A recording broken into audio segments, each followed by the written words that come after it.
Last time we learned about row reduction and then interpreted linear equations in terms of linear span of vectors.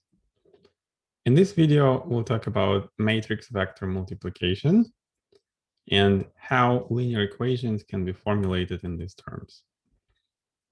And then we'll explain more about the algebraic and geometric descriptions of the set of solutions of linear equations. And we'll begin talking about linear dependence and independence. So this is a famous caricature of well, scientists who sort of blindfolded and then they explore various parts of the elephant. And in fact, a lot of research is done in this way because you can only understand at the time small part of what's going on. So kind of the way we're going to talk about linear algebra will be sort of similar, but in the end we'll get to the big picture and we'll understand the elephant in the room. So let's talk about systems of linear equations. Consider this system of three equations with four unknowns, x, y, z, and w, or rather w, x, y, and z. And we can write it, as we know, as an augmented matrix, like this. Now we can also write it as a vector form. So it's w multiplied by vector 3, 2, 1 plus x multiplied by vector 5, 1, 1 plus y multiplied by vector 4, 1, minus 1 plus z times 3, 1, 1 is equal to vector 2, 6, minus 3. So let's define matrix vector product.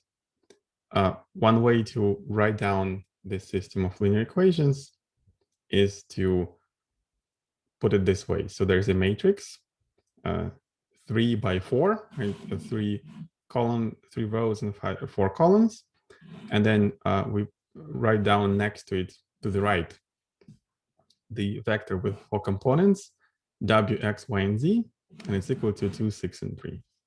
So the matrix vector product, it multiplies matrix whose number of columns is equal to number of components. In general, a column with a C entries, or a vector in RC, can be multiplied on the left by a matrix with R rows and C columns. So the number of columns must coincide with the number of components of the vector.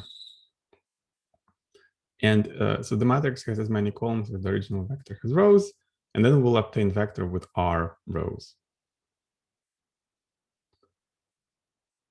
So that the new vector will have as many rows as the matrix. The number of rows does not change. So take a matrix with R rows and C columns multiplied by the vector with C rows gives you a vector with R rows. Here's the formula. So matrix with components A with double indices, A11, A12, etc., A1C, and then here are the other rows multiplied by vector x1, x2, etc., xc. Now, sort of you can visualize it as taking the sort of this vector and sort of putting it on its side, right? And then kind of writing it like this. So this is x1, x2, etc., xc. And then you multiply these guys by itself, and then you add everything together. So that's how you get a11 x1, a12 x2, etc., a1c xc. And you do this with every row. So you take a vector, you sort of put it on its side, rotate it by 90 degrees, and then you multiply by the corresponding components. So that's why it's sort of easy to memorize, but at the moment, it's not just the mnemonic rule. We understand actually what is going on here, right?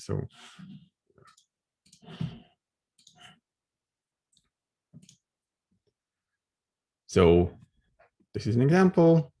The 3 by 2 matrix, so matrix with 3 rows and 2 columns, multiplied by the 2-component vector, 1 minus 1 is equal to 1 times 1 minus 1 times 2 is equal to 1 minus 2. And then 3 times 1 times 4 times minus 1 is 3 minus 4 plus 5 minus 6, which is equal to this vector. All of 3 components are equal to -1.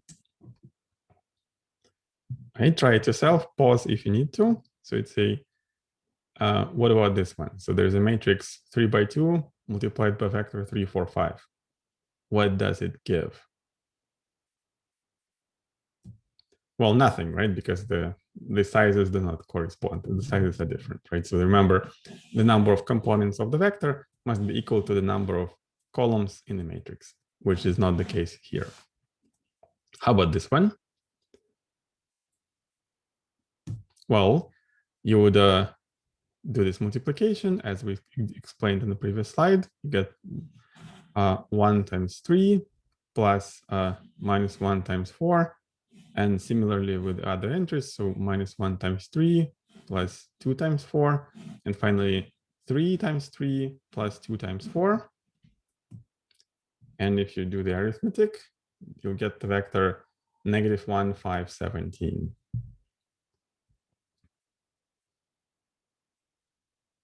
So this way, this matrix equation, matrix multiplied by the vector is equal to the vector of the right-hand sides, is equivalent to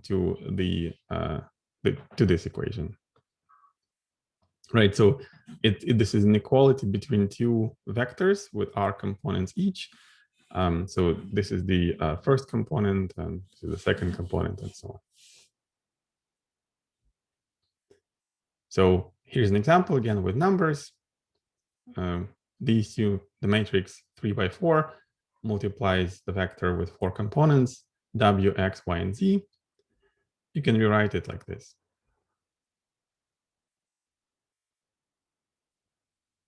So it's the original system of equations.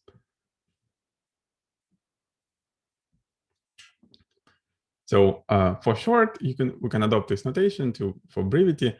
So let's denote with capital A this rectangular matrix R by C, and bold X will be the vector with whose components are x1 through xc, and bold B will be the vector denoting the right-hand side of the equation. So you can write this equation as AX is equal to B. So here on the left-hand side, it is assumed that it's a matrix multiplies the vector, and it's equal to another vector. A is called the matrix of coefficients. Yet another way to write this product is so see the way the product works. You take x1 and then you multiply it by every component of the first column. So we can think of a matrix as a list of C columns. So the first column is A11, A21, etc., AR1.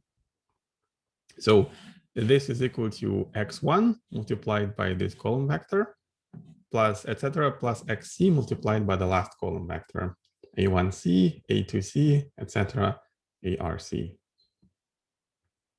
So this way, if you understand it this way, the AX is the linear combination of the columns of A. So columns of A are the vectors in this linear combination, and the coefficients in the linear combination are given by the entries of the vector X. The equation AX is equal to B asserts that the vector B is equal to this linear combination of the columns of A. So this is the linear algebra way to state this result. Again, if you get back to this example, we see that the product of on the left means that the linear combination of the columns of the matrix weighted by the entries of the vector. Right? So in other words, the systems of linear equations. Yeah, so in other words, like the system of linear equations is, yeah, so the All these three forms are equivalent, right? So the matrix equation is equivalent to this equation, to the fact that the vector 2, 6, -3 is a linear combination of these four vectors with coefficients w, x, y, and z, or that the systems of linear equation holds. Now, let's talk a bit about what it means from the point of view of vectors of this spaces R4, Rn. So this can be understood as a function from R4 to R3. So we take the vector w, x, y, z, and then we map it to this vector, which, as we know, is the product of the matrix by this vector, and it is equal to this one. So it's a map from this four tuple of numbers w, x, y, and z to this triple of numbers given by these expressions. So this way, matrix provides a function or a map from, in this example, from R4 to R3, and in general between Rn's real Euclidean spaces of various dimensions. So this map is brought to you by this matrix of coefficients. So if A is a matrix with R rows and C columns, and X inside RC is any vector, then the matrix vector multiplication AX belongs to RR, right? So it's the product of R copies of real numbers. So this way, matrix A defines a function. We can also call it the same name, A, from RC to RR, which sends a vector X to the vector, which is equal to the matrix multiplication of A by X. And the equation AX equals B can be read as which vector X have to be have the property that their image under the function A is vector B. Right, so we're trying to solve it for vector X. We're trying to find the components of the vector X such that this matrix equation is satisfied.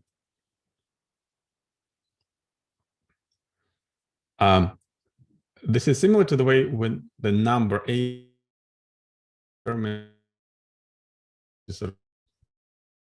we have just a real number, and then you can multiply X by a real number. So that this is a particular case of the previous slide when n is equal to m is equal to 1. Let's talk about the properties of matrix vector multiplication. The first is linearity. So if you take two vectors x and y and multiply them by a matrix A on the left, then AX plus Y is equal to AX plus AY.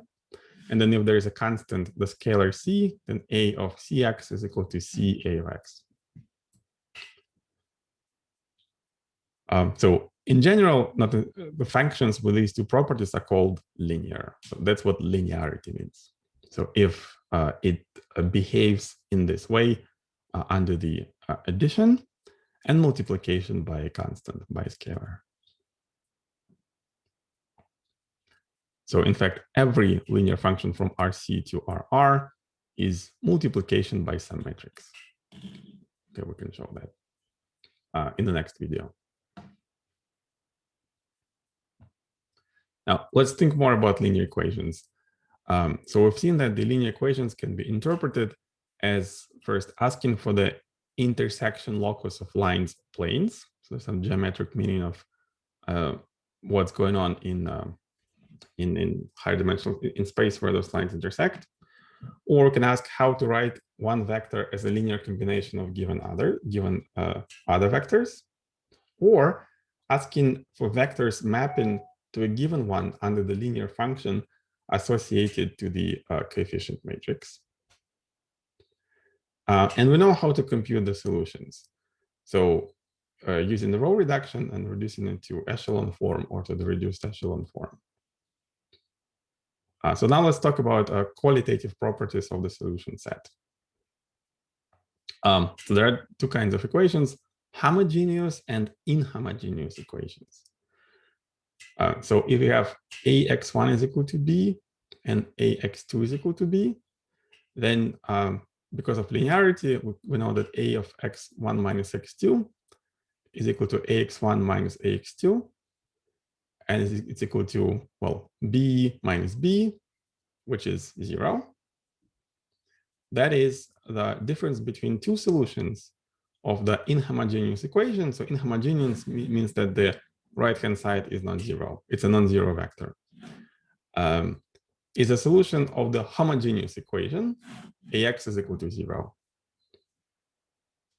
Right, so the 0 here, the homogeneous means that there's a 0 in the right-hand side. Right, that's a simple fact. If you put it differently, given one solution x equals x0 of the inhomogeneous equation ax equals b, all other solutions are given by the sum of x0 and a solution of the homogeneous equation ax equals to 0. Right, so for instance, you can find one solution of this inhomogeneous equation x0, and then every other solution, all other solutions can be expressed by adding some other vector to this vector x0. Okay, quick exercise: find all solutions to the homogeneous equation x plus y equals 0 and to the inhomogeneous equation x plus y equals 1. Let's plot those answers, and then how do those equations compare? How do those solutions compare to each other? Okay. Now, if ax1 is equal to 0 and ax2 is equal to 0, then for any two scalars, c1 and c2, a of c1x1 plus c2x2 is equal to c1ax1 plus c2ax2. And it's equal to 0 because of what's above. And then if you rephrase that, any linear combination of solutions to a homogeneous equation is again a solution. That's simple enough. But of course, it's not true for inhomogeneous equations. Right? So you can try it for x equals 1, like in one dimension. The solution set of a homogeneous equation can be described as a linear span. So in order to do this, the first step is to do the row reduction of our system.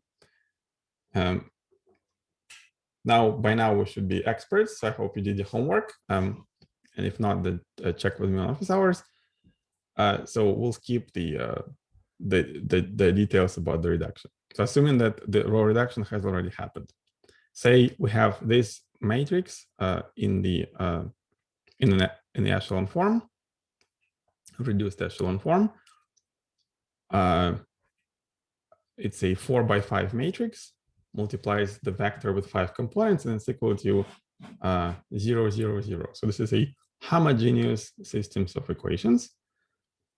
Its augmented matrix looks like this. And then we can read off the solutions from the augmented matrix, right? So see, the right-hand side is 0.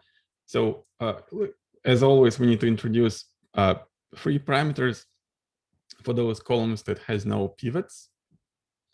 So let's call it S for x1 and T for x5.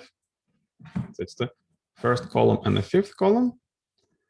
And we can read off the solutions, which look like this, right? So the it's S, negative T, right? Negative T, 0, and T for any S, which means that the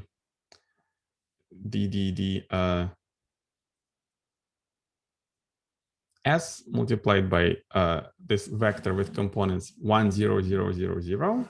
So sort of there's only one S here. So it's like S multiplied by this like 1, and the others are zeros, and then plus T. So T's appear only here, here, and here with the coefficients -1, -1, 0. So S times this factor plus T times that factor for any real valued S and T, right? It will be the linear span of these two vectors. Right? By definition of the linear span. Now let's talk about inhomogeneous equations. The solution set of the inhomogeneous equation Ax is equal to B, if it's non-empty, so if the solution exists, is the translate of the solution set of the homogeneous equation Ax equals to 0. Let's see how this works. If Ax0 for some x0 is equal to B, then for any x such that Ax is equal to 0, we can write this down. So, and use linearity to justify it. So A multiplied the sum of vectors x0 and x is equal to A times x0 plus A times x. And that's equal to, according to our assumptions above, B plus 0, which is B. And then sort of symbolically, you can present it as follows, that the x0 plus a solution of the homogeneous equation is equal to plus all, the set of all solutions of the homogeneous equation gives us the set of all solutions of the homogeneous equation, of the inhomogeneous equation, Ax equals to B. Okay, so again, you can pause and then do this exercise yourself. So solve the following three systems of linear equations. So all of them have the same matrix on the left-hand side. It's a 2x2 matrix acting on the 2x2 component vector, and then the only differences are in the right-hand side. So we have 0, 0, 3, 4, and 2, 6, and see what works differently. Now let's start with the first one. So this equation has the set of linear span of solution set of linear span of 2 and minus 1. Now this one has an empty solution set, and this one has solution to 0 plus linear span of minus 2, 1. So make sure that you understand how this works, and you can check yourself. Okay, finally, let's talk about linear dependence and independence. So a collection of vectors v1 through vk is said to be linearly dependent if one of these vectors vi can be written as a linear combination of the others. The is said to be linearly independent. Equivalently, the vectors are linearly dependent if there is some collection of scalars. Not all of them are 0, such that the linear combination of these vectors with coefficients a1 through ak is equal to 0. Right, so the reason is that you can, if one of those ak's is not equal to 0, you can move it to the right-hand side, divide by that coefficient, and you'll get back the first definition. Example, vectors 1, 0, 0, 0, 1, 0, 0, 0, 1 are linearly independent. Right? So clearly, it's not possible to find a linear combination of scalars, not all of them are 0, such that sum of these three vectors is 0. Also, such a combination is called non-trivial. So if not all coefficients are equal to 0, then the combination is called non-trivial. So equivalently, linear independence means that there is no non-trivial linear combination of scalars such that this equation holds.